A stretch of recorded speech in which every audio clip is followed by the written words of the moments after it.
Welcome back, fans and friends. This next video is hopefully going to be a good one. Well, I mean, better than normal. Let's just say that. It is on a car that we are not really seeing any more of, the old ones, but a lot of the new ones, and that is this thing here. 1967 Ford Bronco. As you can see here, brought to us by the Counting Cars Versions History channel from Greenlight Hollywood. Thankfully, it was not more expensive than their normal Greenlights, which is sometimes if you get the Hollywood hitch and tow, it's almost like 20% more than the regular hitch and tow. So thankfully that trickle up economics has not found its way here. Anyway, die-cast metal chases, limited edition. Contains obviously just the one vehicle, no accessories whatsoever. You can see it's in a slightly different display type case with the normal Greenlight molding. And as you can see there, it is a Series 42 because they do the Hollywood rather than the History Channel Counting Cars.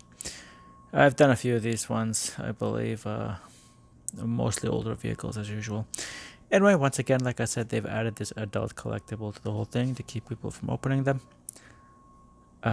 So you don't have to. That's what I'll be doing here. You can see that the door latches. But obviously this thing does not open the doors. The window is nice and easy to see through, which is great. We will soon find out the most important thing for me. You see there the indents and the gap, because we'll see if this is the first of the Greenlight SUVs that we can open. Nice and wide tires. I don't yet see the limited edition number. Or a trailer hitch, which is disappointing to say the least. But here we have the nothing information as is Greenlight Hollywood's normal operational series. There again, 42. Adult collectible, again, they've added. I have to look at an earlier one, make sure I'm not just uttering nonsense. 2024 die-cast metal, limited edition, so it should have the label on the back. I don't see, usually they have the code, oh, there it is, so there it is, so down there. 128th day of this year, 2024, and 14562WR. And so there we have it. Once again, Counting Cars, the Greenlight Hollywood edition. Obviously, History Channel.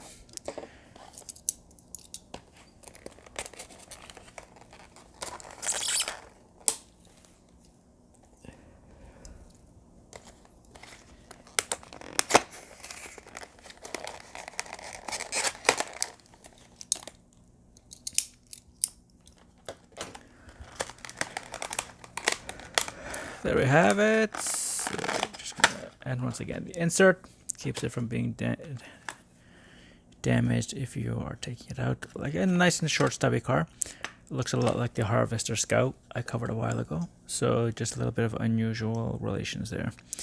And in the front, we have no clear see-through headlights. We do have headlights. We do have indicators. Very plain hood. Boxy shape of the 70s. Nice white tires. I think that white crap is just, I think it's, anyway, on to the left we have there just Bronco. And what is ahead of the wheel, you say? I have no idea. I think it says 283 or 383.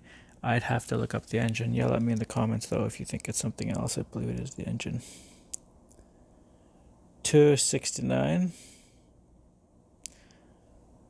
I know there's a Ford 289, so let's just pretend it's that. Two unknown dots there. And I do like the rear configuration. It does have back bench seats, so there you have it, meant for cargo. The obviously very pickup-like, truck-like door on the back there at the Ford. I believe that is the windshield wiper, but there could also be a handle for opening that panel. You can just see how narrow the vehicle is with the wheels.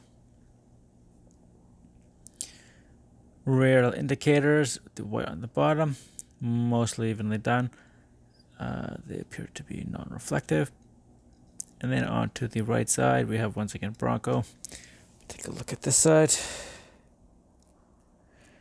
I believe it is 289 or 285 or something.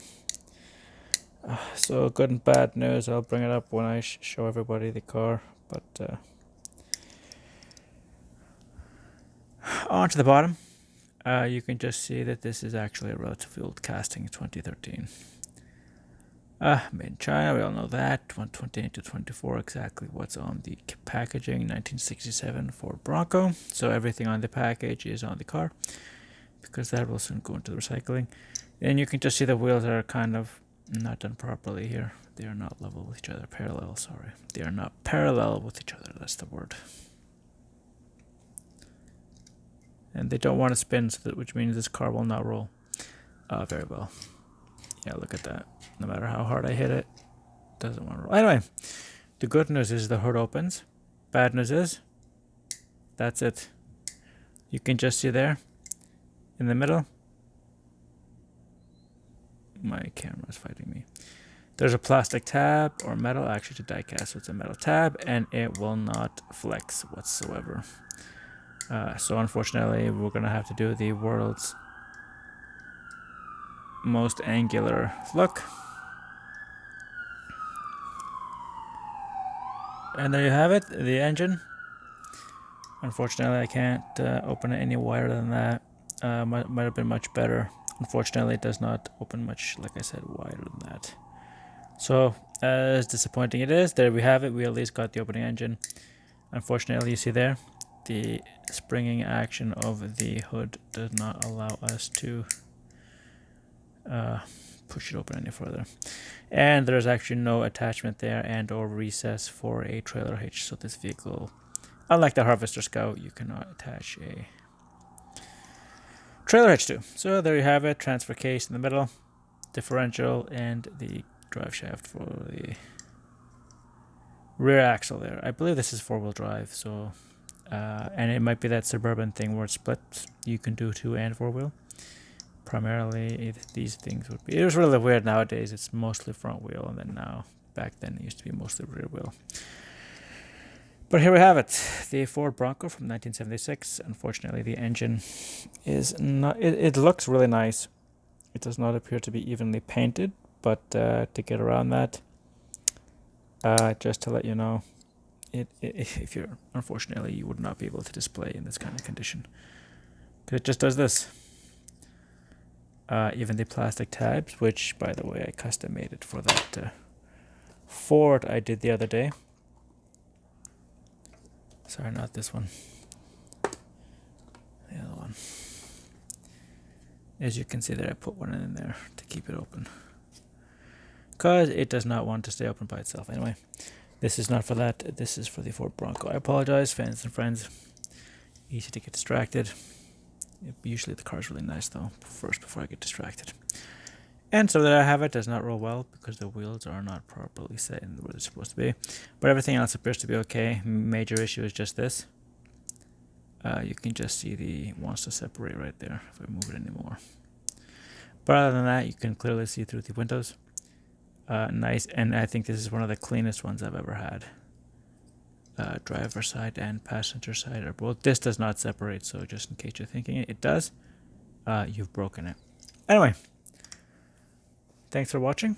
This is Thomas from Toronto, and till the next one.